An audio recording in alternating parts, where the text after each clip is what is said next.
pertama, bagaimana Mbak Arum menetapkan tujuan kerja yang spesifik sesuai dengan tugas, pokok, dan fungsi di Kementerian SDM? Sebagai ASN pertama kan kita punya jabatan ya. Menurut saya sih memang pertama itu paham jabatan kita itu fungsinya apa, terus wewenangnya itu seperti apa. Nah nanti setelah kita memahami fungsi kita sendiri sebagai jabatan, kita memahami penempatan kita di unit mana, unit kita itu bertugas sebagai apa, mempunyai wewenang apa, produknya apa saja. Nah karena itu nanti kita bisa menjelaskan fungsi kita sebagai fungsional jabatan kita, dan juga unit kita membutuhkan kita seperti apa agar bisa tercapai KPI-nya. Gimana sih Mas Ivan selama ini kalau menetapkan tujuan kerja yang spesifik sesuai dengan tugas dan fungsi di Kementerian SDM?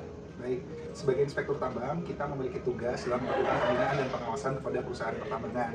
Pembinaan itu bisa kita lakukan melalui evaluasi terhadap dokumen yang disampaikan oleh perusahaan kepada kita berupa laporan, baik itu laporan berkala khusus maupun laporan audit yang mereka lakukan, sehingga kita melakukan evaluasi untuk memastikan bahwa pelaksanaan laporan mereka berjalan dengan baik dan benar.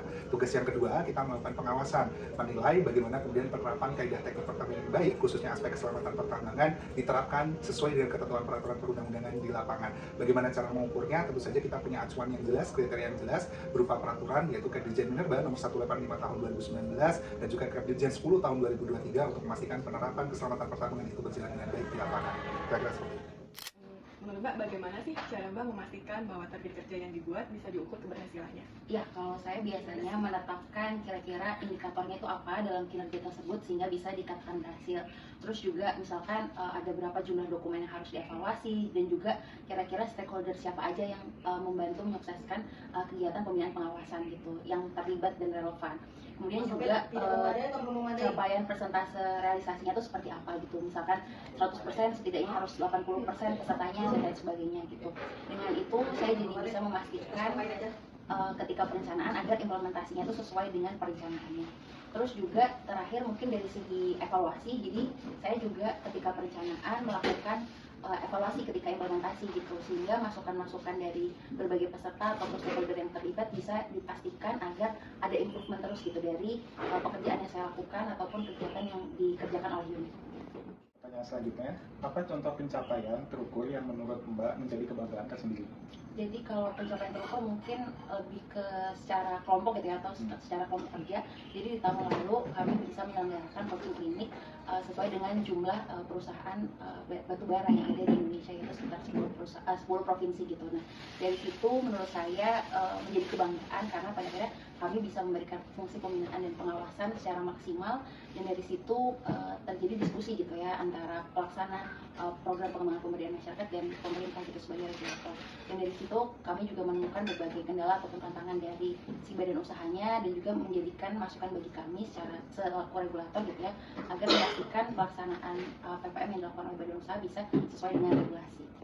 Baik, terima kasih Mbak. Diskusi dengan Ibu Menteri, bagaimana sih Ibu memastikan bahwa target kerja di Pokja Binus batubara ini bisa tercapai dengan baik? Oke, pertama kan di perusahaan khususnya batubara ini di Pokja Binus itu sudah jelas ya tusinya melakukan evaluasi aspek keuangan untuk pengembangan studi TKB, studi kelayakan, perubahan saham, dan kita bicaranya adalah melakukan evaluasi atas kurang lebih untuk 800 perusahaan tambang komoditas batubara dengan tenggat waktu yang cukup singkat ya dalam evaluasi jangka waktu melakukan evaluasinya. Pertama-tama memang kita melihat kekuatan sumber daya manusianya dulu. Tentu juga dengan kemampuan yang tidak seragam ya. Untuk itu jelas harus ada kita menetapkan kriteria evaluasi sehingga pemahamannya sama. Dengan pemahaman yang sama diharapkan semua melakukan evaluasinya itu dengan berdasarkan standar yang sama. Itu akan menjadi lebih mudah juga buat evaluator untuk melakukan evaluasi. Efektif, bisa lebih efisien, yaitu ada penetapan kriteria evaluasi, selalu dimonitor proses evaluasi. Kira-kira seperti itu. Ibu, terima kasih atas jawaban Ibu. Iqbal, saya izin bertanya. Dalam pekerjaan yang dilakukan Mas Iqbal sehari-hari, apakah ada target yang sulit dicapai? Lalu bagaimana cara Mas Iqbal mengatasinya? Ya, kalau kegiatan sehari-hari yang sifatnya rutin ya, nah biasanya kadang kita terpikat dengan yang namanya target berupa waktu.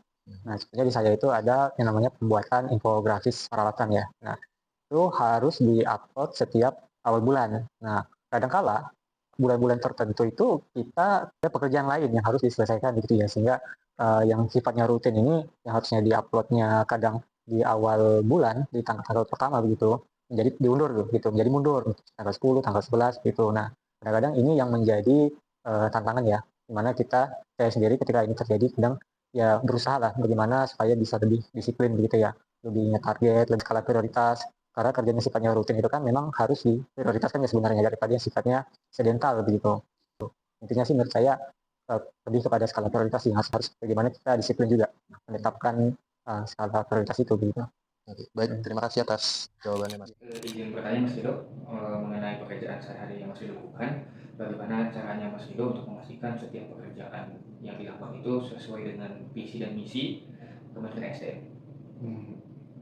Kalau kita biasanya bekerja kan mendapat sesuai arahan dari pimpinan langsung, pastinya terus sesuai dengan visi dan misi kementerian sendiri. Nah, kita juga bisa ngecek pekerjaan tersebut dengan registrar dari kementerian maupun audit kita bisa membandingkan apakah ini sesuai atau tidak.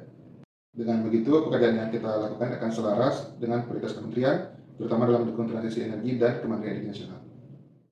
Selama Bapak bertugas Pak, serta pengalaman apa yang paling berkesan atau menarik sejauh ini yang mungkin bisa dijadikan pelajaran penting? Oke, terkait dengan pengalaman, kayaknya banyak ya yang bisa tapi terkait dengan pekerjaan seperti saat ini, selama tahun 2024 sampai sekarang kita sudah berhasil menghasilkan sekitar 20 RUPTL, termasuk di dalamnya itu ada RUPTL PTPLN Persero yang artinya hampir seluruh perencanaan ketenaga listrikan yang ada di Indonesia ini secara nasional itu telah kita lakukan supervisinya gitu. Kenapa hal ini cukup krusial? Artinya di tempat ini kita mempunyai kewenangan untuk bisa melihat bagaimana upaya-upaya dari badan usaha maupun stakeholders yang akan membangun sistem tenaga listrik itu dapat memenuhi program pemerintah, terutama dalam upaya transisi energi, di mana kita menetapkan terdapat target bauran di dalam RUPTL dan seluruh badan usaha, penyelenggara usaha harus ikut di dalam ketentuan yang ada di mereka. Bagaimana Pak Faizal mengelola waktu agar target pekerjaan dapat diselesaikan sesuai jadwal? Terima kasih pertanyaannya Mbak Inti. Jadi di kantor ini kan kita memiliki tugas masing-masing ya. Tugas masing-masing kita juga dibedakan menjadi tugas utama dan di mana kita diperbantukan tugas lainnya. Jadi kalau saya urutkan prioritas, di mana tugas utama saya adalah prioritas saya. Jadi saya harus selesaikan sebelum mengerjakan tugas yang dimana saya diperbantukan. Namun kadang juga ada tugas insidentil yang memang harus diselesaikan secara waktu yang sangat cepat untuk diselesaikan, harus diselesaikan. Jadi itu saya prioritaskan lebih dulu dan memanage tugas lain saya yang memang bisa diselesaikan setelah itu akan saya selesaikan setelah dengan tugas-tugas yang memang harus diselesaikan lebih dulu. Baik, terima kasih Pak Faizal. Terima kasih. Arif ada nggak pengalaman di mana Pak Arif dikasih pekerjaan yang waktunya cukup singkat, tapi tetap bisa selesai tepat waktu? Kalau boleh, share pengalaman Pak Arif. Yang pertama, saya nggak pernah nggak selesai ya. Jadi selalu, misalnya diminta selesai besok pagi mau dipakai itu pasti selesai. Yang kedua, bagaimana menyikapinya? Kadang-kadang saya berpikir gini, ada pekerjaan yang kira-kira itu saya harus nyicil. Jadi saya menilai pekerjaan itu, saya nilai ini harus gua cicil. Ini cukup gebuk semalam, ini cukup nanti malam aku kerjain. Itu mungkin dalam perjalanan waktu Mas Ajis akan seperti itu. Tapi bagusnya sebenarnya, ini kan Mas Ajis baru masuk ke ini ya. Jadi istilahnya sistemnya masih nol seperti itu. Belum kebentuk. Kalau saya mungkin ya kebentuknya udah seperti itu. Sistem gebuk semalam itu nggak bagus itu, nggak bagus. Walaupun selesainya takutnya nggak efektif. Jadi kalau saran saya sih ya cicil saja. Tapi yang pastinya kamu harus selesai. Nggak boleh ada pernyataan sama pimpinan nanti, waduh Pak mepet banget waktunya nggak selesai, itu tidak sangat nggak bagus itu. Karena tanggung jawab itu ya harus selesai. Apapun ceritanya harus selesai dan optimal, bukan hanya selesai juga. Oke.